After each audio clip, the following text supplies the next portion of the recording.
Bismillahirrahmanirrahim. Assalamualaikum warahmatullahi wabarakatuh.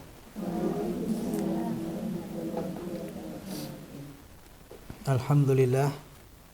Alhamdulillahilladzi bi ni'matihi tatimmus shalihat wa bi fadlihi tatanazzalul khairat wal barakat wa bi taufiqihi tatahaqqaqul maqasidu wal ghayat.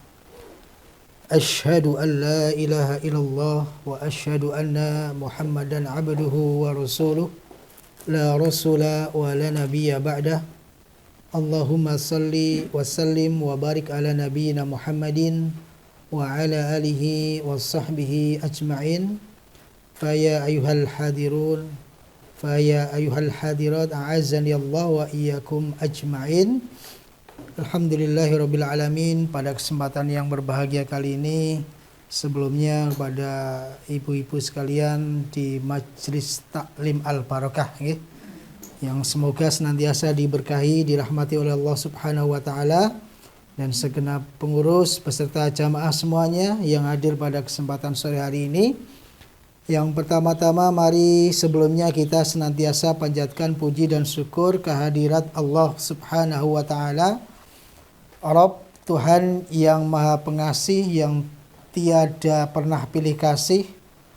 Allah Rabb yang Maha Penguasa atas segalanya, yang senantiasa memberikan nikmat kepada kita, yang salah satunya kita bisa berkumpul bersilaturahim pada kesempatan sore hari ini, yang mana mudah-mudahan di antara hikmah silaturahmi itu Rasulullah Shallallahu Alaihi Wasallam mengatakan, man ahabba ayyubsato fi rizkihi, barang siapa yang ingin dijembarke, diluaskan rezekinya.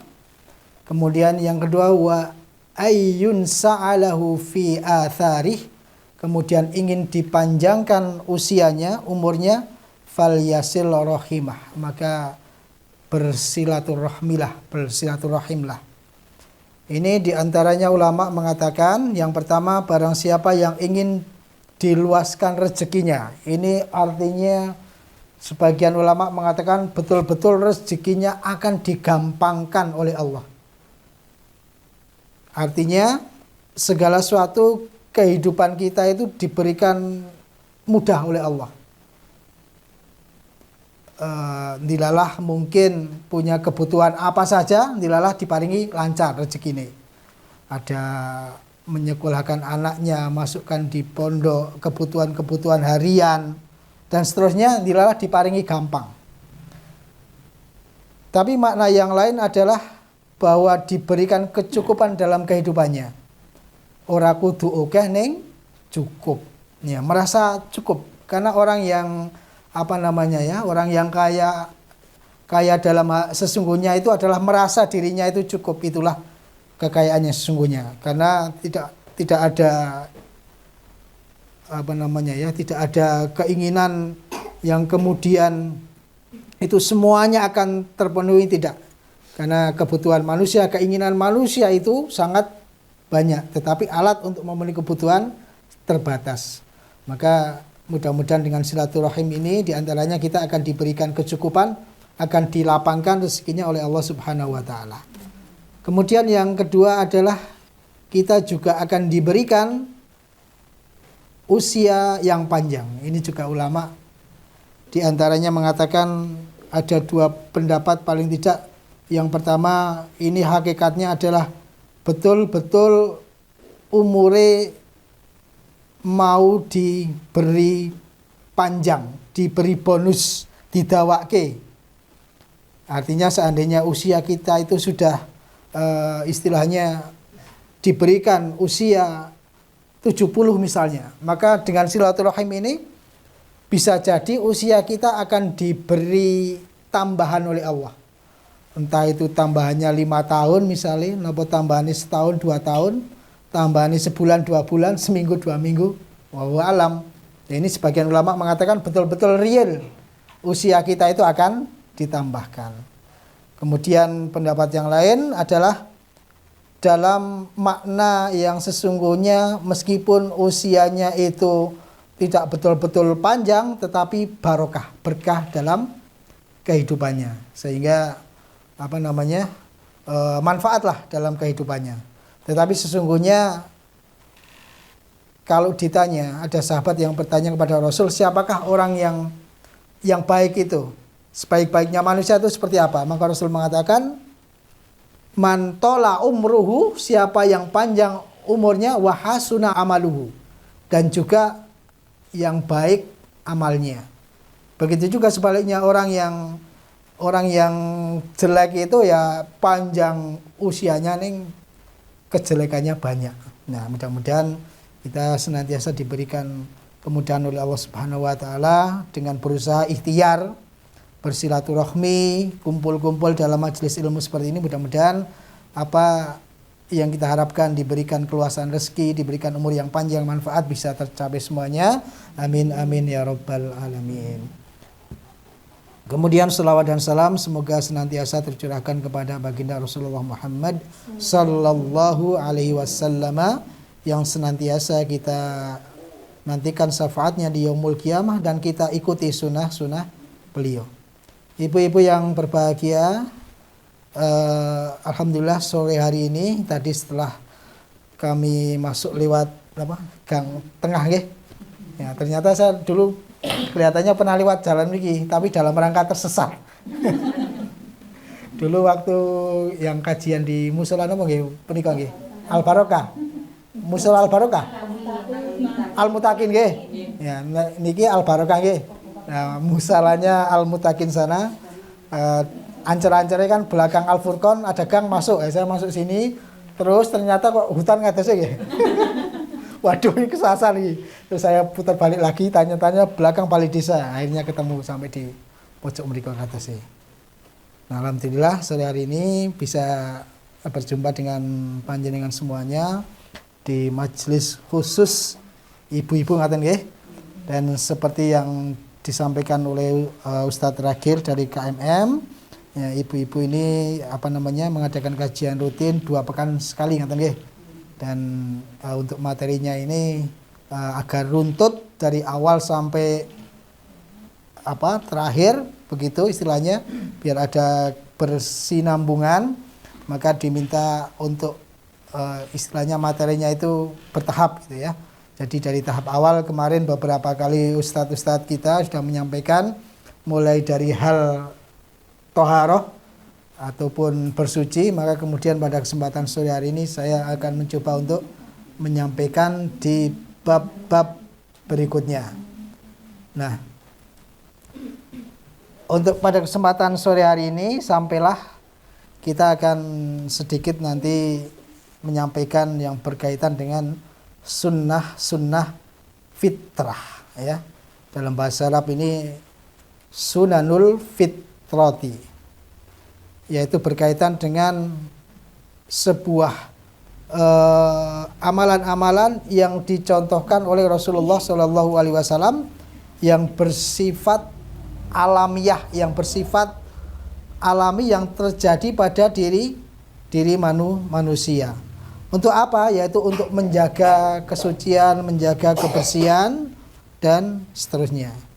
Nah, dan ini yang kami sampaikan ini adalah kita sampaikan dari kitab Fiqhus Sunnah oleh Sayyid Sabiq.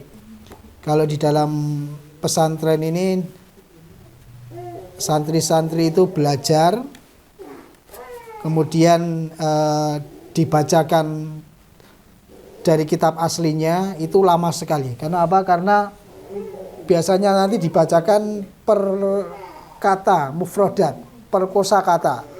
Kemudian setiap kosakata itu nanti juga berbeda harokatnya.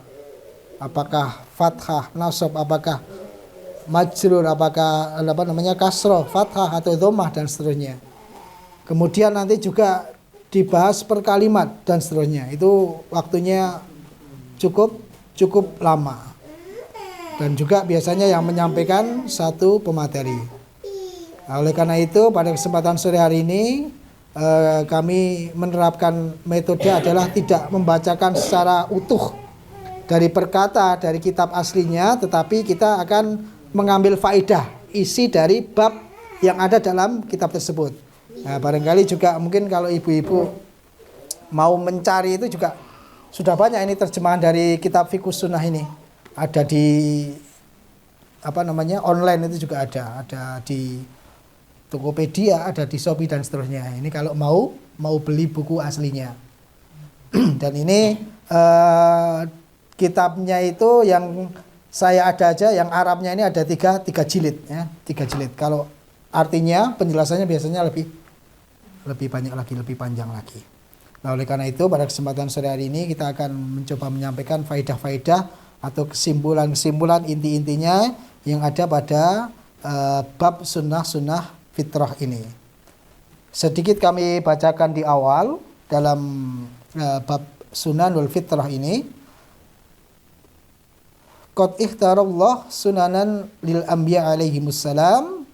Bahwa sungguhnya Allah Subhanahu wa taala telah mengajarkan kepada para nabi, para anbiya, wa amarana bil i'tida'i, dan kemudian menyuruh kepada kita untuk mengikutinya. Wa amarana bil i'tida'i bihim fiha wa ja'alaha min qabili sya'airi allati yuksaru wuku'uha liyu'rafa biha idba'uhum wa yatamayyazu biha an ghairihim. Dan kemudian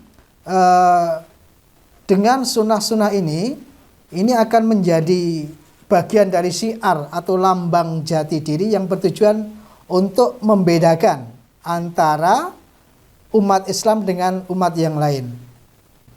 Wahadil hisol, dan maka sifat-sifat ataupun ketentuan-ketentuan ini tusamma sunanal fitrah, yaitu dinamakan dengan sunnah-sunnah fitrah. Wa bayanuha fima yali, dan keterangannya adalah sesuai ataupun sebagai berikut. Nah, di antara sunnah-sunnah fitrah ini sebenarnya kalau kita tidak meninjau dari sudut atau segi dari syariat Islam, ini juga barangkali ada orang-orang di luar Islam itu juga melakukan ini, ya. Tetapi mereka hanya sekedar ya alamiah saja, bukan karena mungkin perintah dari agama. Tetapi di dalam Islam memang dari sesuatu yang sangat kecil, sesuatu yang sangat mendasar, atau yang kayaknya barangkali kita mengira itu adalah hal yang sepele, ternyata di situ dibahas. Nah, itulah keuntungan ataupun kelebihan dari di dalam kita berislam. Yang pertama adalah berkaitan dengan khitan. Ya, ini barangkali juga informasi ini seharusnya ataupun biasanya juga untuk laki-laki dan perempuan. Tetapi karena ini majelisnya ibu-ibu, ya ini sebagai ilmu tambahan. Barangkali juga nanti ada 1-2 ilmu baru, atau barangkali juga ada sesuatu yang tadinya itu sudah tahu sebagai penyegaran. Nah, ini bisa ditularkan juga untuk keluarganya, untuk suami, untuk anak, tetangga dan seterusnya. Yang pertama adalah di antara sunnah-sunnah berkaitan dengan fitrah, dengan kondisi alami yang ada pada manusia. Yang pertama adalah berkaitan dengan khitan, ya. Yang mana secara pengertian ini khitan ini adalah memotong kulit yang menutupi kemaluan laki-laki. Yang tujuannya adalah agar kotoran tidak menumpuk di dalamnya. Jadi kalau ibu-ibu ini punya putra alit, biasanya kalau belum sunat, ya, belum supit gitu kan, nah itu kan ada nanti kotoran najis itu bisa mengumpul di bagian depan. Nah, kemudian dengan sunat ini, dengan dipotong ini, maka akan agar kotoran tidak menumpuk di dalam situ. Kemudian yang kedua, untuk memastikan semua sisa-sisa air seni ini bisa keluar dengan maksimal, dibersihkan dengan sempurna.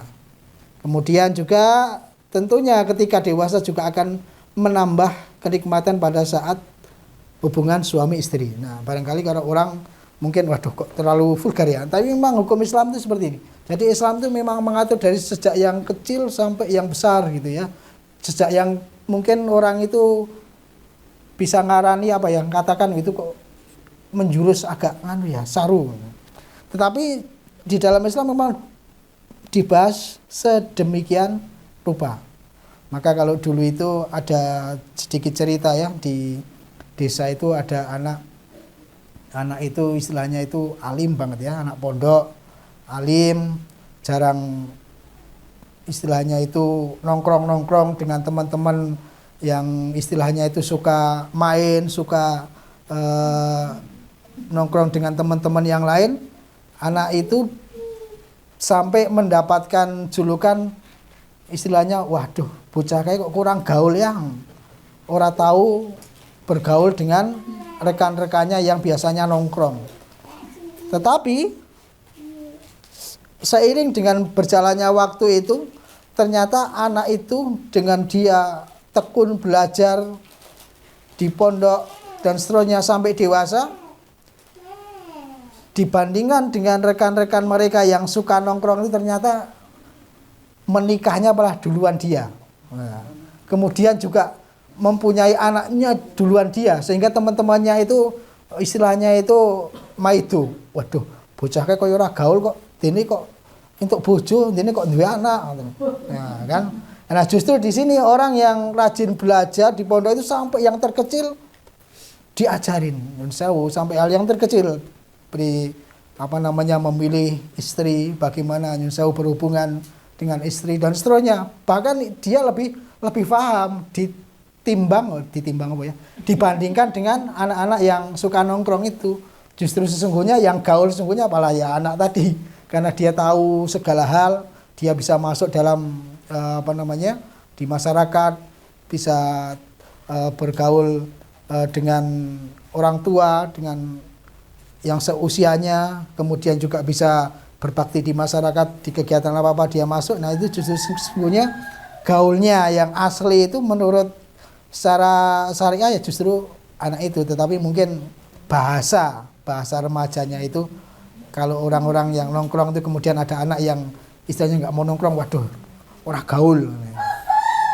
Nah, itu adalah cerita kecil saja. Kemudian selanjutnya, bahwa inilah khitan yang diwajibkan bagi kaum laki-laki, sedangkan bagi perempuan khitan ini dilakukan dengan juga dikatakan dalam kitab ini, memotong bagian atas yang tampak di permukaan kemaluan. Dan ini adalah suatu amalan yang sudah lama dipraktekkan sejak zaman dahulu. Ini maksudnya kembali kepada khitan bagi laki-laki. Sedangkan khitan bagi perempuan, ini sebagian ulama mengatakan ini hadis-hadis yang berkaitan dengan hal tersebut adalah hadis yang dhaif. Maka kemudian di antara umat Islam itu tidak mempraktekkan berkaitan dengan khitan ataupun yang dilakukan oleh orang-orang perempuan, hanya orang laki-laki saja. Kemudian Rasulullah Shallallahu Alaihi Wasallam berkaitan dengan khitan ini bersabda, ihtatana Ibrahim Khalilur Rahman ba'dama atat alaihi thamanuna sanatan wahtatana bil qadumi. Jadi yang namanya khitan ini tidak hanya dilakukan semasa Nabi Muhammad, tetapi sejak Nabiullah Ibrahim ya. Jadi syariat khitan ini di dalam Islam diajarkan sejak Nabi Ibrahim. Kapan Nabi Ibrahim khitan? Ini dikatakan di sini adalah atat alaihi thamanuna sanatan. Ketika beliau Nabi Ibrahim ini usianya sudah 80 tahun. Ya. Saat ini betul nanti nggih. Khitan usia 80 tahun. Pun kadaluarsa barangkali begitu ya. Mungkin Bapak garwo dari ibu-ibu semuanya ini mungkin rata-rata kan masih usianya di bawah 80 nggih. Semuanya sudah alhamdulillah sudah khitan. Dan kemudian wahtatana bil qadumi. Kemudian Ibrahim itu dihitan dengan alat yang namanya al-qadum. Ini dikatakan di dalam kitab ini Al-qadum alatun najjar, yaitu alat yang digunakan untuk memotong kayu. Napa niku? Kampak ngaten nggih. Nah, niku. Nabi Ibrahim itu dihitan ya, dipotong bagian dari kemaluannya itu dengan menggunakan alat yang namanya al-qadumi, yaitu kampak. Nah, kalau sekarang sudah luar biasa. Anak hitan itu sudah berbagai macam jenis teknologi ya. Ada yang kalau dulu awal-awal itu mungkin zaman Mbah Buyut kita itu ada yang pakai namanya itu bambu itu namanya apa ya? Welat niku nggih, ceriosin niku wah ngeri pokoknya. Dari proses sampai kesembuhannya itu ngeri lama. Nah, kemudian dengan majunya zaman dengan gunting ya kan. Kemudian sekarang ada model itu ada cincin, laser dan seterusnya. Bahkan sekarang itu sudah nggak kelihatan pagi hitam, sorenya udah lari-lari ke sana kemari ngaten nggih. Nah, itu adalah kecanggihan alat mengikuti zaman. Nah, dari segi hukum, maka mayoritas ulama berpendapat hukumnya ini adalah wajib. Dan Imam Asy-Syafi'i berpendapat bahwa hitan ini hendaknya dilakukan pada hari ke-7 setelah kelahiran. Nah, ini Imam Syafi'i mengatakan demikian. Jadi ada mungkin saudara kita yang sekaligus kekahan, sekaligus hitan. Tapi diantara juga, waduh urung tegel, ora tegel. Ya udah enggak apa-apa. Ini adalah pendapat dari Imam Asy-Syafi'i.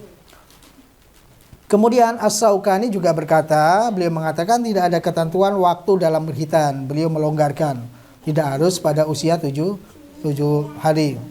Dan juga tidak ada dalil khusus yang menyatakan kewajiban tentang hitan. Kemudian yang kedua yaitu mencukur bulu kemaluan. Kemudian yang ketiga mencabut bulu ketiak. Nah, ini mencukur bulu kemaluan dan bulu ketiak merupakan amaliyah fitriyah dan dapat dilakukan dengan cara menggunting, memotong, mencabut atau mencukurnya. Kemudian yang keempat adalah memotong kuku.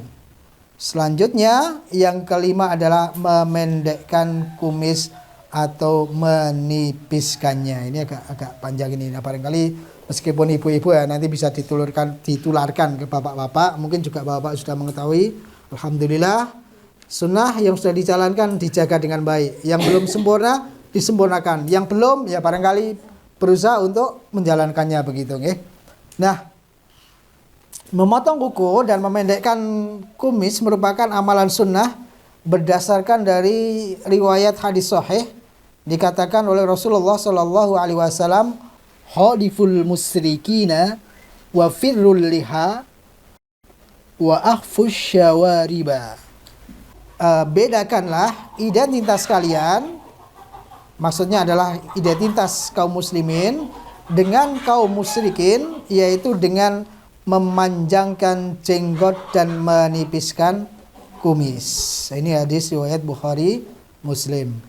Kemudian dalam hadis lain Rasulullah Shallallahu Alaihi Wasallam beliau juga bersabda, "Khamsun minal fitrati." Ada 5 perkara dari sebuah fitrah. Yang pertama adalah al-hitanu, yaitu berhitan. Yang kedua wal istihdadu, yaitu memotong bulu kemaluan. Wan natfu, mencabut bulu ketiak. Wan natful ibti, mencabut bulu ketiak. Wa taqlimul adfari, yaitu memotong kuku. Wa qashu syaribi, yaitu memotong kumis ya.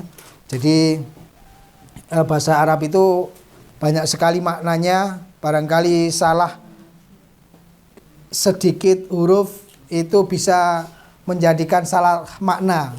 Salah satunya ini ya. Syarib itu adalah kumis. Nah, di antara kita mungkin ada yang namanya Pak Sarif, itu beda lagi. Syarif itu mulia, tetapi kadang-kadang salah nyebutnya Pak Sarif, Pak Kumis. Ya, itulah bahasa Arab kayaknya seperti itu ya. Nah, kemudian berdasarkan pada 2 hadis di atas, maka kita bisa memahami baik memotong atau menipiskan kumis, keduanya adalah termasuk amaliyah yang fitriyah, yang fitrah. Karena sedemikian itu bertujuan agar kumis tidak terlalu panjang sehingga menyebabkan makanan dan minuman menempel padanya. Ini bunyi dalam kitab ini loh, saya nggak orang ngarang. Ini bunyi dari kitab ini mengatakan demikian, yaitu apa? Agar kumis tidak terlalu panjang itu, agar tidak menyebabkan makanan dan minuman menempel padanya. Ini monggo bisa dibayangkan sendiri. Kalau punya suami kumis panjang, kemudian ngopi, nah ini bisa tambah ngelanges karena kopinya mampir di sini. Atau mungkin makan sego jagung, nah itu bisa juga mampir di sini ya. Nah, oleh karena itu memang sunahnya kumis itu untuk ditipiskan atau dicukur. Atau juga agar tidak ada kotoran yang numpuk di situ. Dikuatkan lagi, Zaid bin Arqam radhiyallahu an, ia berkata Rasulullah shallallahu alaihi wasallam bersabda, "Man lam ya'khud syaribahu falaisa minna." Barang siapa yang tidak mencukur atau menipiskan kumisnya, ia tidak termasuk golongan kami. Sampai demikian Rasulullah shallallahu alaihi wasallam mengatakan. Artinya ya ini bagi yang punya kumis nggih, nek sing asli mboten nonton kumisnya nggih. Malah nyaman, sudah enggak harus memotong, sudah tidak tumbuh. Memang mungkin ada bagian yang seperti itu. Jamaah yang dimuliakan oleh Allah Subhanahu wa taala. Nah ini ya, dianjurkan, ini kemudian sudah pada teknis. Dianjurkan mencukur bulu kemaluan, mencabut bulu ketiak, memotong kuku, mencukur atau menipiskan kumis setiap minggu untuk menjaga kebersihan, ya, menjaga penampilan sehingga selalu tampak menawan dan menumbuhkan percaya diri. Sebab rambut atau bulu tubuh jika terlalu panjang akan menyebabkan keresahan dan kegelisahan. Nah, meskipun diperbolehkan meninggalkannya semua hal tersebut selama 40 hari ya. Jadi ini di dalam kitab ini dianjurkan untuk sunnah-sunnah ini dilakukan seminggu 1 kali. Seandainya lali terus, nek iso ojo nganti 40 dino, ngaten niku catatannya. Ibu-ibu yang dimuliakan oleh Allah Subhanahu wa taala. Kemudian berkaitan dengan memelihara dan membiarkan jenggot hingga lebat, ini ada penjelasannya. Hal ini adalah merupakan simbol kewibawaan.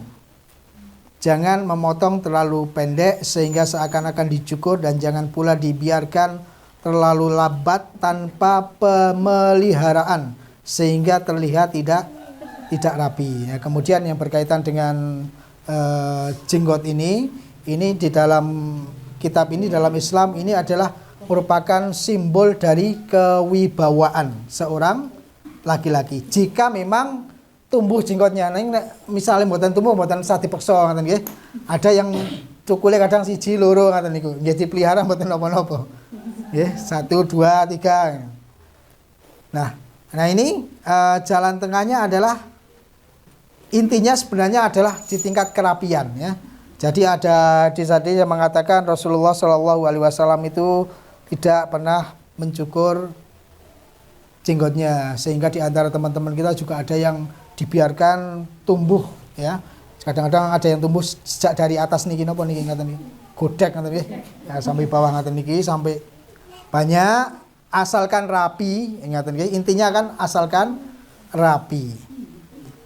Nah, kemudian yang lebih baik dilakukan adalah dengan mengambil jalan tengah, tidak memotong terlalu pendek dan juga tidak membiarkan terlalu panjang atau lebat.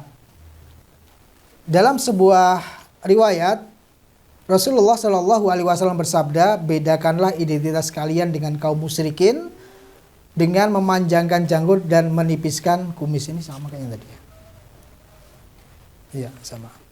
Nah, kemudian Imam Bukhari menambahkan, suatu ketika apabila Ibnu Umar menunaikan ibadah haji dan umroh, beliau sering memegang jenggotnya dengan tangan. Jika jenggotnya melebihi dari genggaman tangan, maka beliau memotongnya. Nah, ini salah satu sahabat yaitu Ibnu Umar, ketika beliau itu haji umroh, beliau itu sering merapikan jenggotnya dengan memegang. Ya kira-kira sak gegeman ngaten niki. Nah, kira-kira sak gegeman ngaten niki. Kemudian sisanya itu kemudian dirapikan, dipotong.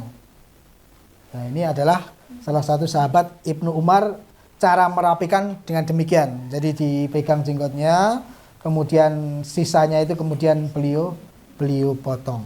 Nah, jika jenggotnya melebihi dari genggaman tangan, beliau memotongnya. Ini adalah salah satu yang dilakukan oleh Ibnu Umar. Jamaah yang dimuliakan oleh Allah Subhanahu wa taala.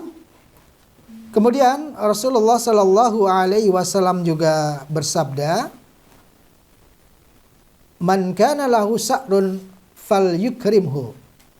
Ini sudah memasuki keterangan berikutnya, yaitu berkaitan dengan rambut yang lebat dan panjang. Maka Rasul mengatakan, barang siapa yang mempunyai rambut, hendaknya ia memuliakannya dengan cara merapikannya. Kemudian Atha bin Yasar radhiyallahu an berkata, suatu ketika ada seorang laki-laki yang berambut kumal dan berjenggot kusut menemui Rasul. Jadi dulu itu pernah ada seorang yang kira-kira rambutnya wol-wolan, gimbal napa pripun dan berjenggot kusut menemui Rasul. Saat melihatnya, beliau memberi isyarat kepadanya dan seolah-olah menyuruhnya supaya merapikan rambut dan jenggotnya. Kemudian laki-laki itu pergi melaksanakan perintah Rasul dengan melakukan apa yang diisyaratkan kepadanya. Setelah itu kemudian datang lagi kepada Rasul. Kemudian Rasulullah Shallallahu alaihi wasallam melihat penampilannya yang berbeda dari tadi, penampilannya yang sudah rapi. Rasul berkata kepadanya, bukankah ini penampilan yang terbaik dibandingkan dengan yang tadi di antara kalian yang datang kepadaku dengan keadaan rambutnya kumal bagaikan syaitan. Bahkan Rasul mengatakan seperti itu ya. Rambut yang kumal itu dikatakan oleh Rasul itu sebagai simbol seakan-akan mirip seperti syaitan. Ya, di sini dikatakan, alaisa hada khairan min ayyati ahadukum sa'irur ra'si ka'annahu syaiton. Ya, jadi ada orang yang tadi datang dengan rambut kumal dan jenggot yang kusut itu seakan-akan seperti syaitan. Jamaah yang dimuliakan oleh Allah Subhanahu wa taala. Kemudian dari Abu Qatadah radhiyallahu anhu, ia mengatakan bahwa dirinya merupakan salah seorang yang berambut lebat dan panjang, dan panjangnya sampai menjulur ke bahu. Bahu ini putih mergi. Kemudian ia menanyakan hal itu pada Rasul. Kemudian lantas Rasulullah SAW mengatakan agar merapikan dan menyisir rambutnya setiap hari. Nah, ini ternyata nyisir rambut niku onten dalile, onten perintahnya. Tidak hanya sekedar ya menyisir nganu sapa sing ngakon, sapa yang perlu. Nah, ini ternyata dalam Islam sampai menyisir rambut setiap hari itu diperintahkan. Maka kelebihannya di dalam Islam itu ketika kita melakukan sesuatu, kita niatkan untuk ibadah, semuanya akan ada nilainya, termasuk menyisir rambut. Kita niatkan sebagai salah satu ibadah, maka itu juga akan membawa tambahan pahala dibandingkan dengan orang yang tidak berilmu asal melakukan saja. Jemaah yang dimuliakan oleh Allah Subhanahu wa taala. Kemudian Imam Malik dalam kitabnya Al-Muwatta meriwayatkan dengan redaksi sebagai berikut yang mengisahkan tadi ya. Saya bertanya, wahai Rasul, saya mempunyai rambut panjang hingga sampai ke bahu. Perlukah saya menyisirnya? Kemudian Rasulullah Shallallahu alaihi wasallam mengatakan, ya, lebih dari itu kamu juga harus menghormatinya dengan cara merapikannya.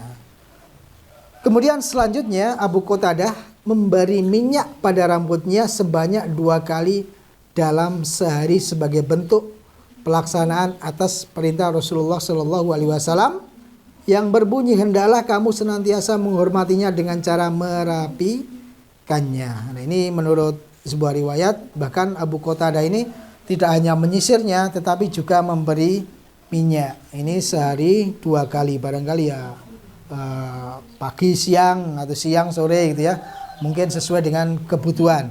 Nah, ibu-ibu yang dimuliakan oleh Allah Subhanahu wa taala, kemudian baik mencukur rambut kepala ataupun memanjangkannya, sebenarnya keduanya diperbolehkan asal tetap dirawat dan kelihatan rapi. Nah, sebagai landasan atas hal ini adalah hadis Ibnu Umar. Beliau berkata, Rasulullah Shallallahu Alaihi Wasallam bersabda, cukurlah semuanya atau biarkanlah semuanya. Nah, ini diantaranya ulama, hadis ini digunakan untuk seorang anak kecil sedang dalam akikoh ya. Jadi kalau ibu-ibu ketika mengakikahkan putra putri saudaranya dan seterusnya, itu sebaiknya mencukur hingga habis. Rasulullah Shallallahu Alaihi Wasallam melarang al-qaza. Lalu ada seorang yang bertanya apa yang dimaksud dengan al-qaza. Kemudian Nafi' menjawab, yaitu mencukur sebagian rambut kepada seorang anak kecil dan membiarkan sebagian yang lain. Jadi intinya ngaten, Rasulullah Shallallahu Alaihi Wasallam itu melarang mencukur al-qaza. Al-qaza itu memotong sedikit kemudian membiarkan yang lain.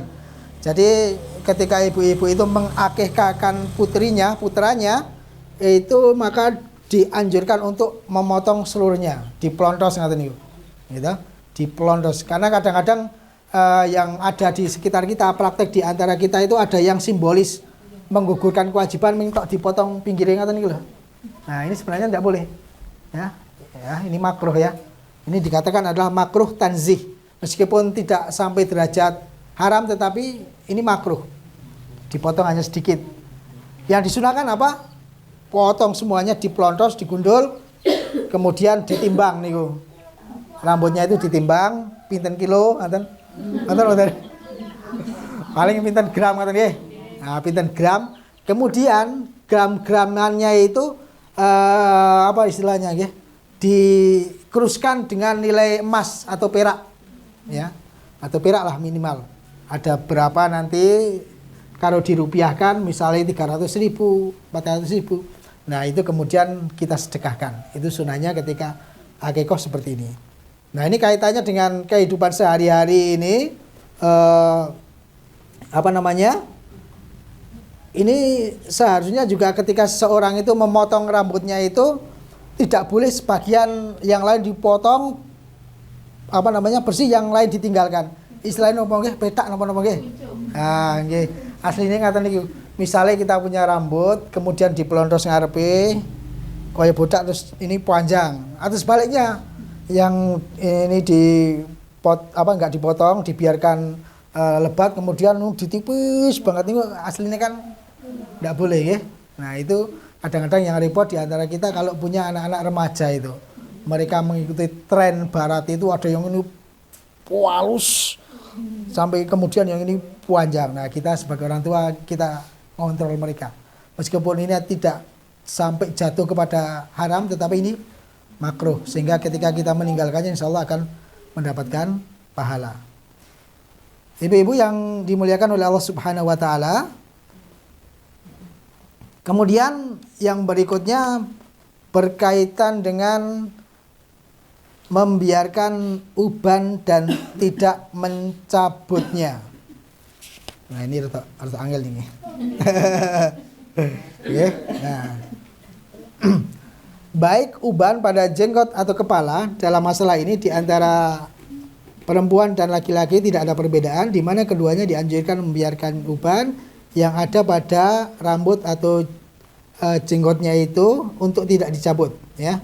Dalilnya hadis Amr bin Shu'aib radhiyallahu an dari bapaknya dari kakeknya bahwa Rasulullah Shallallahu Alaihi Wasallam bersabda, la tantifu syaiba fa innahu nurul muslimi ma min muslimin yashibu syaibatan fil Islam illa kutiba lahu biha hasanatun wa rufi'a biha darajatan au khutta anhu biha khoti'atun. Nah ini. Janganlah kalian mencabut uban karena dia merupakan cahaya bagi seorang muslim. Nah, jadi anggap mawon uban yang ada di kepala itu sebagai cahaya, nurul muslimi, sebagai cahaya bagi seorang muslim. Tidaklah seorang muslim membiarkan ubannya selama ia masih Islam, kecuali Allah akan mencatat baginya satu kebaikan, mengangkat satu derajat, dan menghapus satu kesalahan. Nah ini ibu-ibu, monggo kita berusaha untuk nahan untuk tidak mencabut uban. Ini rada abot, tapi mungkin barangkali kita berusaha untuk bisa mengikutinya. Alasannya kadang-kadang nopo niku nggih, menolak tua. Nah itu. Aduh, ngaten niku nggih. Nah ini masih ada lanjutannya. Kemudian Anas radhiyallahu an berkata, kami tidak senang dengan seorang laki-laki yang mencabut sehelai uban dari kepala maupun jenggotnya. Hadis riwayat Muslim. Nah selanjutnya ini solusinya. Anak ora di dicabut yo oleh disemir ora, men ora ketok patiya tuwa. Nah, ini selanjutnya kita bacakan juga. Diperbolehkannya mengubah warna uban dengan inai. Inai niku napa nggih? Hina ataupun juga dengan semir. Nah, warna merah, warna kuning dan warna-warna yang lain boleh digunakan untuk menyemir rambut. Jadi kalau ada uban boleh disemir ning warnane aja sing hitam nggih. Warnanya boleh di sini disebutkan merah, kuning dan seterusnya. Rasulullah Shallallahu alaihi wasallam bersabda, orang Yahudi dan Nasrani itu tidak menyemir rambutnya ketika beruban. Oleh karena itu, bedakanlah dirimu dengan cara menyemir rambutmu. Nah ini ternyata dulu orang-orang Yahudi dan Nasrani itu mereka tidak menyemir rambutnya. Tetapi kemudian ketika kita mau menyemir, diperbolehkan agar membedakan dengan orang-orang Yahudi dan Nasrani. Abu Dzar radhiyallahu an berkata, Rasulullah Shallallahu alaihi wasallam bersabda, inna aksana ma ghayyartum bihi hada syaib al-hina'u wal kattum. Ya. Sebaik-baik bahan untuk mengubah warna uban adalah inai dan semir. Ini adalah hadis riwayat Bukhari, Muslim, Nasai, Abu Dawud dan Tirmidzi. Nah, kemudian ini Ibu, namun para ulama berbeda pendapat dalam masalah ini. Berbeda pendapat ini berdasarkan pada usia, kebiasaan juga tradisi. Sebagaimana sahabat meriwayatkan, sebagian sahabat membiarkan uban tanpa menyemirnya lebih utama, sedangkan sebagian yang lain mengatakan bahwa menyemir uban itu lebih utama. Nah, ini ada beda pendapat di antara sahabat. Nah, di antara mereka ada yang menyemir ubannya dengan warna kuning, sebagian lagi menggunakan inai. Dan ada yang menyemir dengan yakfaron. Yakfaron itu ya semacam minyak ya. Semacam minyak, dan itu juga ada, itu seperti dibuat dari itu apa namanya? Bunga saffron itu ya. Itu warnanya itu seperti kemerah-merahan itu. Dan ada juga sahabat yang menyemir ubannya dengan warna hitam. Lu kok ono sahabat yang menyemir warna hitam? Nah ini kita lihat nanti lanjutannya. Dalam kitab Fathul Bari, Al-Hafidz Ibnu Hajar menyebutkan satu riwayat dari Ibnu Shihab Az-Zuhri. Ia berkata, kami biasa menyemir rambut dengan warna hitam, catatan ketika wajah masih segar. Namun setelah wajah mulai berkerut dan gigi telah ompong, nah, kami tidak lagi menyemir lagi. Nah, jadi ngoten. Sebaiknya niku kalau nyemir itu kan warna selain hitam gitu. Bisa warna kuning, merah, coklat misalnya gitu. Nah, tetapi bagi yang masih muda ternyata bisa dibolehkan dengan warna hitam. Namun nanti ketika sudah tua, nah itu tidak menyemir lagi, atau kalau menyemir dengan warna yang selain hitam. Itu hikmahnya apa? Hikmahnya begini. Jadi kalau masih usianya masih muda, mungkin masih di bawah 40 ini muda mungkin ya? Pun tua ke? 30 ke? Nah 30 lah, 30 tahun.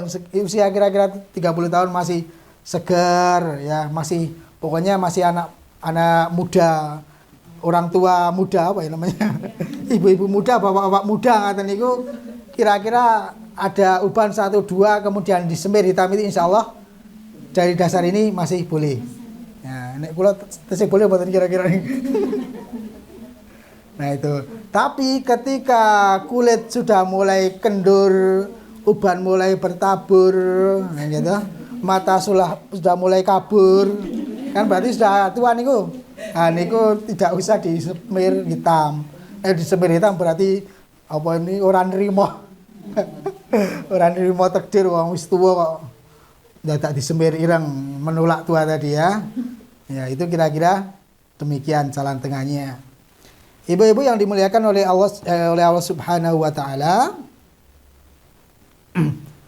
Kemudian ada sebuah riwayat Jabir radhiyallahu an meriwayatkan sebuah hadis. Ia berkata, pada suatu penaklukan kota Mekah, Abu Quhafah, ayah Abu Bakar, menghadap Rasulullah sallallahu alaihi wasallam, sedangkan kepalanya laksana kapas. Kepala laksana kapas berarti seakan-akan rambutnya wis putih kabeh. Kemudian melihat itu Rasulullah sallallahu alaihi wasallam bersabda, bawalah ia kepada salah seorang istrinya. Wah, berarti istrinya banyak nih. Bawalah ia kepada salah seorang istrinya supaya menyemir rambutnya, tapi jangan menggunakan warna hitam. Nah, ini kan karena memang usianya sudah tua, kemudian rambutnya wis menyala semuanya, menyala putih ya. Nah, sudah koyo kapas kabeh, kemudian disuruh pulang. Silahkan, kalau mau disemir nggak apa-apa. Ini ngerasa warna sing ireng. Nah, kira-kira demikian. Ibu-ibu yang dimuliakan oleh Allah Subhanahu wa taala. Kemudian yang berikutnya adalah memakai minyak kasturi dan jenis minyak wangian lainnya. Nah, ini minyak wangi dapat menenangkan hati, melapangkan dada, menyegarkan jiwa, membangkitkan tenaga dan gairah dalam bekerja, sebagaimana landasannya hadis dari Anas radhiyallahu an. Ia berkata, Rasulullah sallallahu alaihi wasallam bersabda. Beliau mengatakan, hubbiba ilayya minad dunya, telah ditambahkan kesenangan bagiku dalam urusan dunia, an-nisa'u, perempuan, wat-tibu, kemudian wangi-wangian, wa ju'ila qurrata aini, dan telah dijadikan ketenangan dalam bagiku, yaitu fis shalah, dalam salat. Kemudian hadis yang lain, man ghuridu alaihi rihanun, barang siapa ditawarkan padanya minyak wangi, fala yarudduhu, maka hendaklah dia tidak menolaknya. Fa innahu khafiful mahmili, sesungguhnya minyak wangi itu mudah dibawa, thayyibur rihi, dan kemudian juga baunya harum. Ya, ini barangkali secara umum khususnya untuk para laki-laki. Ibu-ibu punya suami di rumah, saudara yang laki-laki silakan menggunakan minyak wangi agar bisa lebih wangi, harum dan seterusnya, lebih segar dan seterusnya. Adapun ada catatan untuk kaum perempuan, meskipun hukum umumnya dasarnya adalah mubah, tetapi barangkali lebih baik kalau seorang perempuan kemudian tidak memakai wangi-wangian. Kalau memakai dalam rangka yang sekedarnya, istilah ini baunya tidak menyengat, ngaten nggih. Baunya tidak menyengat, ataupun mungkin untuk mengimbangi mengimbangi bau badannya. Nah, itu juga insya Allah tidak mengapa, ada alasannya, ngaten. Tidak semata-mata kemudian pakai minyak wangi biar wangi, kondangan kemudian mak seribit, waduh sopo kae sing lewat, ngaten niku. Nah, itu sebaiknya kalau perempuan memang tidak usah memakai wangian. Kalau mau memakai ya yang aromanya soft, halus, tidak menyengat. Yang pakai wangi-wangian biar suaminya saja, ngaten nggih. Ibu-ibu yang dimuliakan oleh Allah Subhanahu wa taala, barangkali di bab ini itu yang tadi kami sampaikan, di antaranya mungkin kita ulas sejenak dari awal, kita simpulkan ya, di antara sunnah-sunnah fitrah yang dianjurkan, yang diajarkan, yang dicontohkan oleh Rasulullah Shallallahu Alaihi Wasallam adalah yang pertama adalah khitan, khususnya laki-laki. Kemudian yang kedua adalah ini bagi semuanya, yaitu mencukur bulu kemaluan. Yang ketiga adalah mencabut atau mencukur bulu ketiak. Yang ketiga memotong kuku. Kemudian yang kelima memendekkan kumis dan menipiskannya. Kemudian berikutnya adalah memelihara atau membiarkan jenggotnya tumbuh. Jadi kalau disimpulkan dalam majelis tarjih itu, hukumnya memanjangkan, memelihara jenggot itu adalah sunnah. Kemudian memotongnya adalah mubah. Kalau memotong habis, mencukur habis, itu itu makruh. Nah, oleh karena itu sebisa mungkin kita bisa menyarankan bagi laki-laki untuk memelihara jenggotnya. Dan kemudian tadi berkaitan dengan membiarkan uban dan tidak mencabutnya, tadi sudah ada solusi ya. Kalau masih muda, masih remaja, urung layak mempunyai uban, nah itu boleh disemir dengan hitam. Tetapi kalau sudah wayai sepuh ya sudah dibiarkan, atau kalau mau disemir dengan warna lain. Karena napa nggih? Nek ada istilah Jawa niku nek napa niku? Nek usia sewidak niku istilahnya kan sewanci-wanci wis wayahe tindak, ngaten niku. Usia sewidak. Artinya apa? Artinya ya memang untuk evaluasi diri, untuk muhasabah. Oh, sejatinya aku ki wis tua, wis sepuh, ditunjukkan dengan adanya uban yang sudah tumbuh di rambut, di jenggot begitu. Artinya kemudian itu hikmah agar kemudian semakin mendekatkan diri kepada Allah Subhanahu wa taala. Kemudian tadi di akhir yaitu dengan juga sunnah ataupun memakai minyak wangi, minyak kasturi dan jenis minyak-minyak yang lain bagi seorang laki-laki. Kemudian bagi seorang perempuan juga boleh, asalkan tidak memakai dengan bau yang menyengat ataupun berlebihan, tapi mungkin juga alangkah lebih baiknya untuk tidak memakai, dan juga boleh memakai dalam rangka untuk mengimbangi kalau misalnya ada ketika di dalam tubuhnya ada bau badan dan seterusnya. Barangkali itu ibu-ibu yang kami sampaikan di kesempatan sore hari ini. Alhamdulillah, semoga yang sedikit ini mudah-mudahan kalau ada sesuatu yang baru, alhamdulillah. Kalau ada sesuatu yang baik, yang benar, insya Allah datangnya dari Allah Subhanahu wa taala. Tetapi apabila ada kekurangan, ada kesalahan, barangkali juga kami juga masih terus belajar ya. Jadi kalau bila ada kekurangan, kesalahan, itu dari kejahilan saya sendiri, saya mohon maaf dan beristighfar, astagfirullahaladzim. Mudah-mudahan hadirnya kita di majelis ilmu ini seperti yang tadi di awal disampaikan, mendapatkan berkah ataupun mendapatkan berkah dari Allah Subhanahu wa taala. Amin ya rabbal alamin. Apalagi kalau kita senantiasa itu berusaha untuk istiqomah. Jadi ini yang kajian seperti ini 2 pekan sekali nggih. Nah itu insya Allah 2 pekan sekali ditelateni istiqomah itu lebih baik daripada ngaji seminggu ning lebari ora tau ngaji. Utawa ngaji sedina full kok esuk tekan bengi ning bari ora tau ngaji.